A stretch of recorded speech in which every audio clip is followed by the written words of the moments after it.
জামা কাপড়ে কম্প্রোমাইজ করলেও স্কিন কেয়ারে আমি কোনো কম্প্রোমাইজ করি না। জানি স্কিন একবার নষ্ট হলে তা ঠিক করা ভীষণ কঠিন। স্কিন কেয়ারের প্রোডাক্ট আমি খুব বুঝে শুনে ইউজ করি। আমরা জানি আমাদের বয়স হলে চোখের পাশে রিঙ্কেলস, ফ্রেকেলস এগুলো আসবেই। স্কিন কেয়ার করলে তোমার সেটা একটু দেরিতে আসবে। আমি সমস্ত স্কিন কেয়ারের প্রোডাক্ট নাইকা অ্যাপস থেকেই নেই। যখন আমি মেকআপ কোর্স শিখি তখন থেকেই আমার এই নাইকা অ্যাপসের সাথে পরিচিত। 3 মাস হতে চললো নিউডের ফেস ওয়াশটা আমি ইউজ করে যাচ্ছি। ভীষণ ভালো ট্যান রিমুভ করে।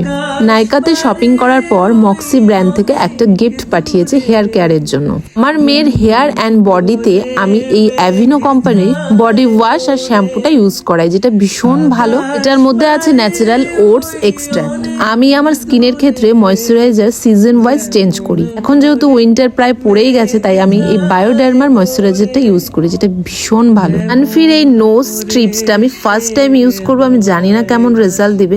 রিভিউ দেখেছি প্রচুর black heads, white heads remove করতে সাহায্য করে। তবে এটা আমি ইউজ করে অবশ্যই নেক্সট ডে রিভিউ ভিডিও নিয়ে আসবো। চলো আজ তবে আসি, সবাই ভালো থেকো। তবে মনে রেখো গল্পের কখনো শেষ নেই।